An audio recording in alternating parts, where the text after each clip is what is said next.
Cloreto de cálcio anidro é utilizado em produtos antimofo, uma vez que é um poderoso secante que absorve a umidade do ar. Esse composto pode ser obtido pela reação entre carbonato de cálcio e ácido clorídrico seguida de secagem. Letra A. Qual o tipo de ligação química existente no cloreto de cálcio anidro? Justifique sua resposta de acordo com a posição dos elementos cálcio e cloro na classificação periódica. Bom, pessoal, então o tipo de ligação química que existe ali no cloreto de cálcio, a gente tem o que? A ligação iônica. E por que é ligação iônica e como a gente poderia justificar isso com base na posição dos elementos cálcio e cloro na classificação periódica? Então, a parada toda é, o cálcio, ele é o quê? Ele é um metal alcalino terroso. Ele está localizado o quê? No grupo 2 da tabela periódica e ele tem uma tendência a perder elétrons, né? Ele vai formar cátions de carga 2+. Enquanto o cloro, a gente tem o quê? Um halogênio. Esse camarada está lá no grupo 17.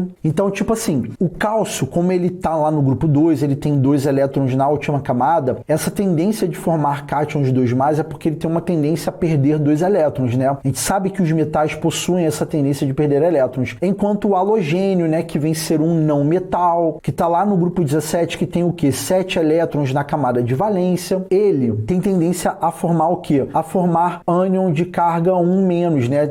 Porque ele tem uma tendência de ganhar um elétron para alcançar o octeto. Então, quando a gente tem o cálcio 2+ e o Cl1-, a gente tem a formação desse composto iônico aqui, tá? Então, assim, quando a pessoa que estivesse fazendo essa prova tivesse que dar lá a resposta, ela deveria, né, justificar pelo fato do cálcio ser um metal e o cloro um não metal. E aí poderia ser falado, né, o grupo, já que ele está comentando aqui da posição, né? Então, o grupo está relacionado com o número de elétrons da camada de valência, então mencionaria o grupo, poderia falar ali da quantidade de elétrons na camada de valência, a tendência de perder elétrons e ganhar elétrons, né, respectivamente, o cálcio e o cloro. Você teria a ligação do tipo iônica, já que iria acontecer entre íons, tá? Então, basicamente, seria essa a ideia da letra A. Bom, então, vamos agora aqui para a letra B. E aí, eu vou jogar essa parte aqui para baixo, só para poder não poluir aqui a explicação da B, a gente tem um pouquinho mais de espaço, né? Então, o cálculo estequiométrico aqui na B, então vamos lá. Calcule a massa de cloreto de cálcio anidro e o volume de dióxido de carbono medido nas condições ambientes de temperatura e pressão obtidos pela reação de 1 kg de carbonato de cálcio. E aí, considere que o rendimento seja 100% e que o volume molar de gás nas condições ambientes seja de 25 litros por mol e apresente os cálculos efetuados. Então, a gente está comparando quem? Ó, carbonato de cálcio com o gás carbônico e a gente quer também, né,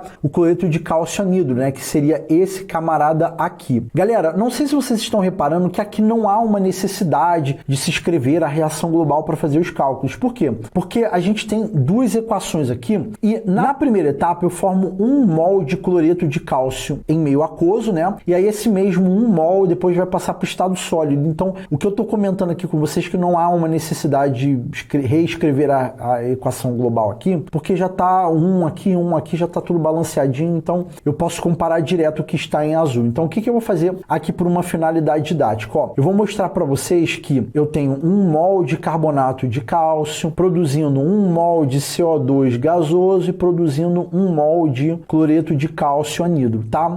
Esse é o ponto aqui. E aí, como a questão está trabalhando com massa de cloreto de cálcio, ó, quando eu for fazer meu cálculo estequiométrico aqui, eu já estou ligado que eu não vou trabalhar com mol, mas sim com a massa. No caso do dióxido de carbono, eu vou trabalhar com o volume. E aqui o carbonato de cálcio foi dado a massa, né, que a gente está partindo. Então eu vou ter que procurar, né, fazer o cálculo inicialmente das massas molares do carbonato de cálcio e do cloreto de cálcio. Do dióxido de carbono não há essa necessidade, né? Então vamos lá. Na tabela periódica, o cálcio vale 40 gramas, né? O carbono vale 12 gramas e cada oxigênio vale 16. Só que aqui são 3, né? Então 16 vezes 3 vai dar 48 gramas. Somando todo mundo aqui, eu teria o quê? Eu teria exatamente 100 gramas por mol. Então essa daqui seria a massa molar do carbonato de cálcio. No caso do cloreto de cálcio, ó, cada cálcio vale 40 gramas. Lembrando, informações da tabela, tá, gente? Ó, aqui cada cloro vale 35,5. Como são 2, vai dar 71 gramas, né? Somando isso daqui, eu teria 111 gramas por mol. E agora eu vou aqui para a regra de 3. Ó, eu posso fazer, né, 2 regras de 3 aqui para poder ficar mais organizado que assim, ó. Vamos fazer em azul, ó. A cada 100 100 gramas de carbonato de cálcio, eu tenho a formação de 25 litros de dióxido de carbono, né? Aqui, ó,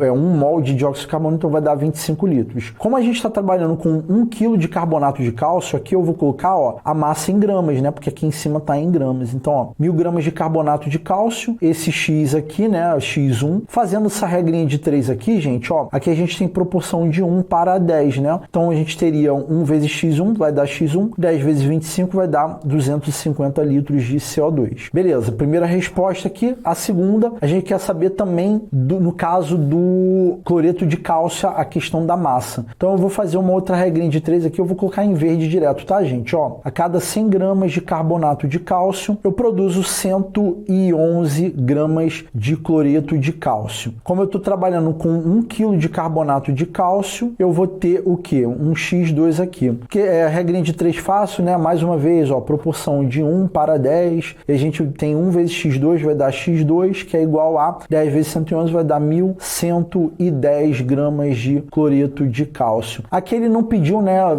Tá falando massa, mas não tá falando nada, né? Tipo, se tem que ser em quilo ou não. Você poderia colocar 1110 gramas de cloreto de cálcio ou 1,11 quilogramas também estaria valendo, tá? E aí, naturalmente, né? Você ia organizar lá no espaço de resposta, tá? Aqui eu só tô demonstrando mesmo como que seria a linha de raciocínio dos cálculos. Bom, então é isso, tá? Letra B, a gente terminou de resolver e, consequentemente, a questão 10 está encerrada aí a resolução.